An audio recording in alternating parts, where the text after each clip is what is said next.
The night Rebecca Collins walked into the dim corner bar off a quiet street in St. Louis, she was not looking for company. She was looking for silence, the kind that settles into your bones after years of boardrooms, private flights, and applause that fades the moment you step off the stage.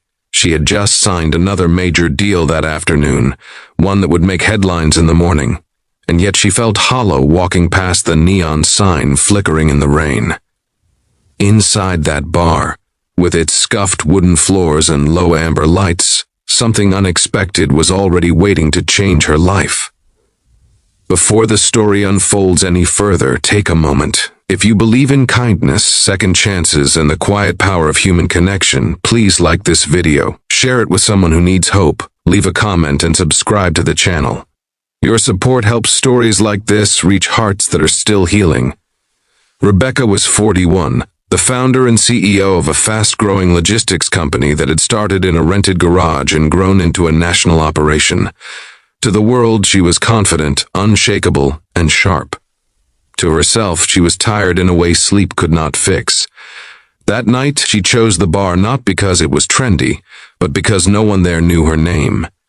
She took a seat at the end, ordered a simple drink, and let the noise blur into the background. A few stools away sat Michael Harris, a man with broad shoulders softened by fatigue, wearing a jacket that had seen better years.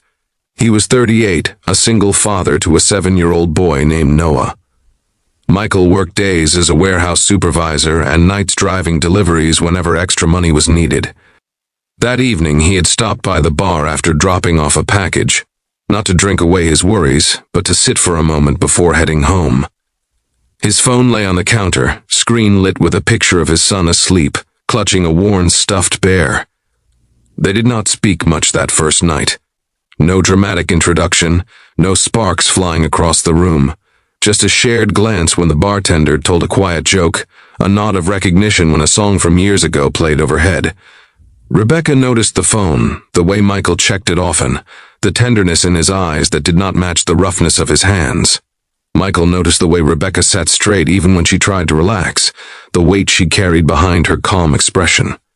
When Rebecca left, she expected to forget the place. She had meetings to prepare for, flights to catch, a life that ran on schedules and strategies.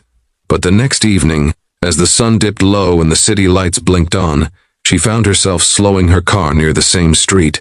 She told herself it was coincidence, that she simply wanted another quiet drink. Yet her hands tightened on the steering wheel as she parked. Michael was there again, sitting in nearly the same spot. This time, the bar felt different to Rebecca. Warmer, familiar. They acknowledged each other with small smiles, and eventually shared the space between them. Without using names or titles, they spoke about ordinary things. Work that was exhausting. Days that felt too long. Nights that felt too empty. Michael mentioned his son in passing, the way a parent does when a child is the center of their universe. Rebecca listened more than she spoke, surprised by how easy it felt to be present without performing.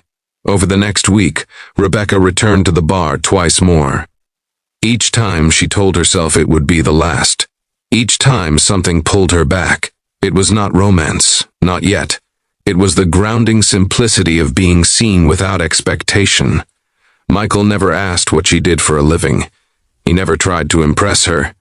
He talked about Noah's school projects, about learning to cook on a tight budget, about the fear of getting sick when there was no one else to pick up the slack. One night, Rebecca arrived earlier than usual and found Michael absent. The bar felt suddenly too loud. She finished her drink quickly and stood to leave when she noticed something taped near the counter. A crayon drawing, clearly made by a child, showed a man holding hands with a small boy under a bright sun. On the back was a note of thanks to the bartender for letting Noah color while his dad waited for a ride earlier that day. Rebecca felt her throat tighten. In that moment, she understood what had been pulling her back. It was not the bar. It was the reminder of a life built on love rather than ambition. The following evening, Rebecca returned again. When Michael finally walked in, his shoulders slumped more than usual. He had just come from the hospital, where Noah had been treated for a severe asthma attack. The boy was stable, sleeping at home with a neighbor watching him, but the medical bills loomed large. Michael did not ask for help. He did not complain. He simply shared the weight of it, trusting Rebecca in a way that surprised them both. Rebecca went home that night and stared at the city from her apartment window. She thought about the millions in her accounts, the power she held, and the emptiness she felt despite it all. For the first time in years, she prayed quietly, not for success, but for clarity. She realized she had been hiding behind her work, using it as armor against loss she never processed after her parents' deaths years earlier. The next day, Rebecca made a decision that scared her more than any business risk. She returned to the bar one final time with a purpose. When Michael arrived, she told him the truth about who she was, about her company, about the life she lived. She expected distance, maybe resentment. Instead, Michael simply nodded, absorbing it like another fact of the world. What mattered to him was not her title, but her presence. In the weeks that followed, their connection deepened quietly. Rebecca helped Michael navigate medical assistance programs, not by throwing money at the problem, but by walking him through options, using her experience to empower rather than rescue. She met Noah, a bright-eyed boy with a cautious smile, and felt something in her chest soften in a way she could not explain. Michael, in turn, reminded Rebecca how to slow down, how to find joy in small routines, how to build a home rather than a legacy.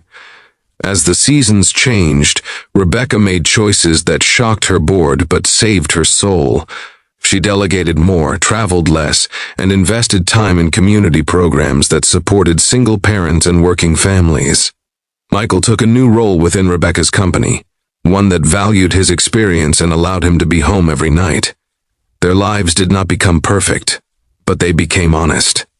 If this story is touching something deep inside you, if it reminds you that healing can come from the most unexpected places, please take a moment to like this video, share it with someone you care about, and subscribe to the channel. Your engagement keeps these stories alive. Just before we reach the end, we have a special request. Comment the word hope below if you believe that even one small encounter can change the direction of a life. Rebecca still visits that bar sometimes, though not alone anymore. She remembers the woman she was on that first night, powerful yet empty, and feels gratitude instead of regret. Michael still keeps the crayon drawing in his wallet, a reminder of where he came from and how far he has grown. Their story is not about a CEO saving a single dad or a lonely woman finding love in a bar. It is about two people learning that God often answers quiet prayers through ordinary moments, and that second chances do not always arrive with fireworks, but with a simple reason to come back the next night.